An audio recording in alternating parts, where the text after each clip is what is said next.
hak paling sahih, hak paling moleknya iaitu hak ada dalam kitab-kitab hadis yang tinggi kedudukannya. Hak tu lah paling molek. Apa kita nak pergi ke lain?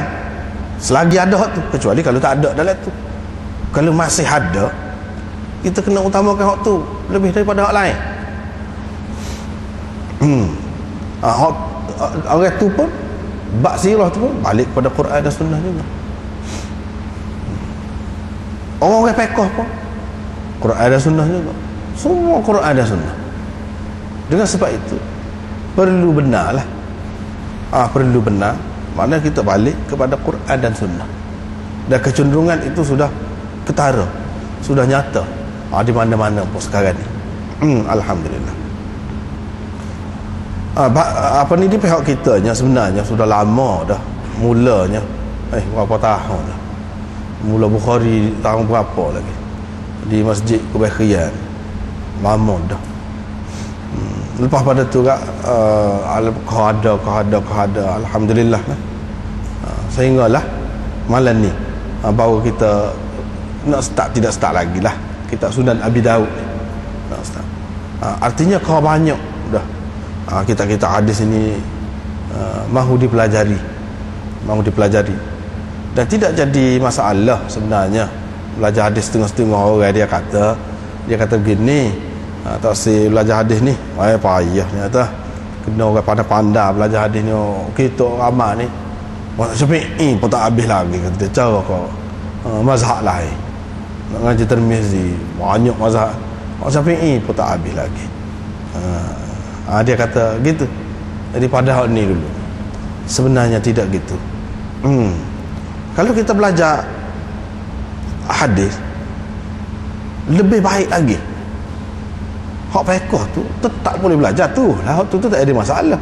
Tapi kalau kita belajar hadis, kita boleh tahu mari mana ni Imam Syafi'i kata lagu ni, ulama-ulama dalam mazhab Syafi'i kata lagu ni, duduk sini rupanya. Duduk sini rupanya dalam hadis ni. Tapi bila-bila tu kita boleh jumpa dalam hadis tadi hak lain, pegangan hak orang lain pegang. Rupanya Imam Ahmad pegang duduk sini. Ada juga. Lepas tu apabila kita belajar dengan berguru pula, dia akan royak pula. Dalam ramai-ramai iman ni, hak mana lebih ramai yang mengamalkan lagu ni? Kita boleh tahulah. Kadang-kadang kita duduk tempat kita ni, kita rasa kita ramai benar. Kita lagu tu belaka. Misalnya kita kata Bismillahirrahmanirrahim, baca derah dalam semaya. Memang mengikut mazhab Syafi'i lagu tu. Tapi kalau nak kira kebanyakan ulama daripada mazhab Pak tu, tiga lagi tidak derah. Koho hadis dia di mana? Ada dalam kitab-kitab tu. Hak nak pakai hak mana tu tak jadi masalah, tapi nak ayatnya punca dia ada. Kalau kita mengaji Syafi'i, mazhab Syafi'i saja, kita tak akan tahu tu. Ya sebenarnya dalam kalau nak kira hak Pak tu lah, tiga daripada hak Pak tu tidak lagu tu. Tak tahu kita. Kalau ngaji hadis tahu. Lepas tu selain daripada tahu, ramai lagi yang berpendapat begitu, yang mengamalkan begitu. Selain daripada tahu tu, kita boleh tahu juga dalil masing-masing.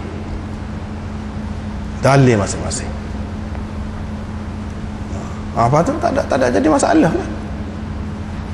Tak ada jadi masalah di situ. Cuma timbul masalah lah. Kalau kata boleh kau kita nak beramal lagu tu? Itu persoalan pula. Sungguh-sungguh kan dia bimbang. Dah kita ni duduk dalam keadaan lagu ni dah. Memanglah nak pakai pada mana tu tak apa, tak ada masalah. Tapi kenapa timbul rasa boleh ke tidak? Apa timbul lagu tu sedangkan sekian ramai orang lain duduk pakai lagu tu, dan imam-imam besar tu duduk pakai lagu tu.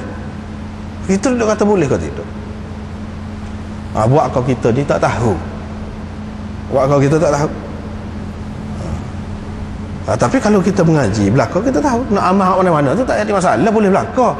Tu asalkan dia tu diterima oleh ulama-ulama besar, tak ada masalah. Tempat kita orang ramai pakai lagu tu, kita nak pakai lagu tu tak apa tu. Tapi sekurang-kurang kita kena tahu, terutama orang ngaji, kita kena tahu hak mana lebih ramai. Kalau nak kira ramai, hak mana lebih kuat. Kalau nak kira lebih kuat, kalau mengaji hadis baru tahu. Tapi orang-orang yang bersikap tidak terbuka, kadang-kadang dia takut. Apabila buka lagu tu lama kan, orang kata hak ni kurang kuat, pas tak saya pakai. Pak kalau tak pakai lah hak ni, misalnya satu pendapat Syafi'i misalnya tidak dipakai, pakai hak lain, salah kah? Setengah orang dia tak berani, dia kata salah. Sedangkan Imam Syafi'i sendiri kata, idza sahhal hadis fa huwa madhhabi. Bila sah hadis itu mazhab aku. Walaupun tidak nama mazhab aku pun, dia tak ada jadi masalah dah pada dia tu. Cuma kita yang duduk sikit, boleh lah makan tak sah. Siapa ke perekat itu, buat kau kita ni tidak biasa mengaji tu.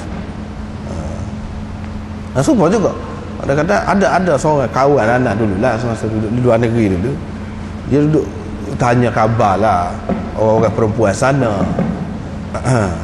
Tanya khabar, macam mana apa ni,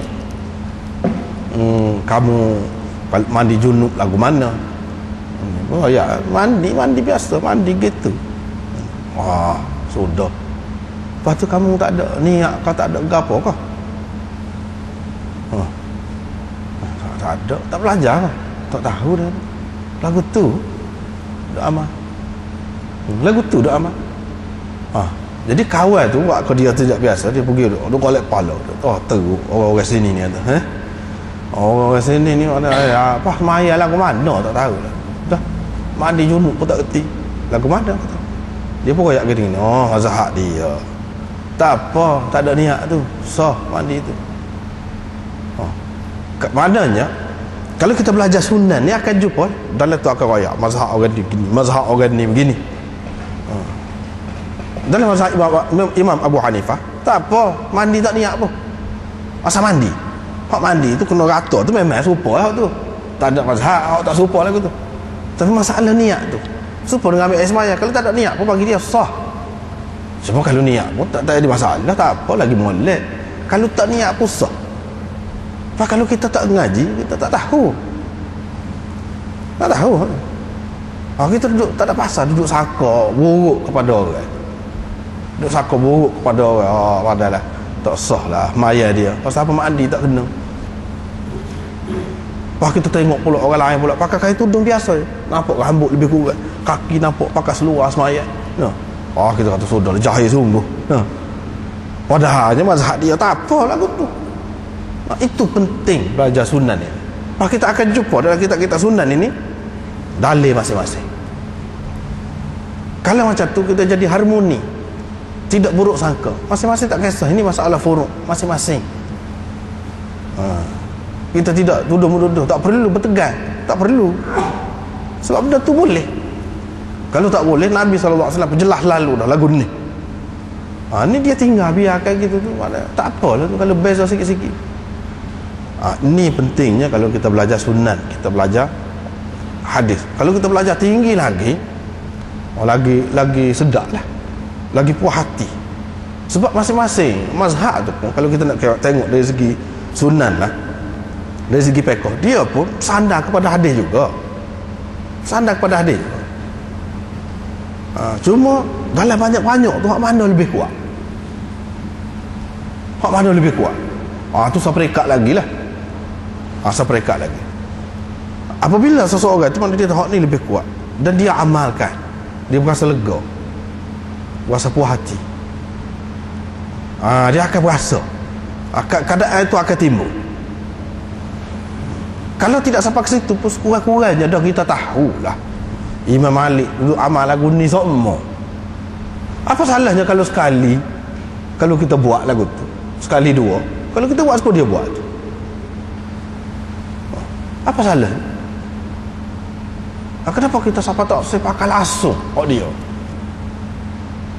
Itu kerugian. Sebenarnya lebih baik mana kalau dalam keadaan seperti tadi, kadang-kadang kita terah juga cara orang lain, terah juga. Inilah mana kelebihan kalau mengaji kita hadis. Lepas tu banyak lagi lah yang lain-lain berkenaan dengan pengajian hadis ini. InsyaAllah dari semasa ke semasa kita akan sebutkan di celah-celah mengaji tu akan sebutkan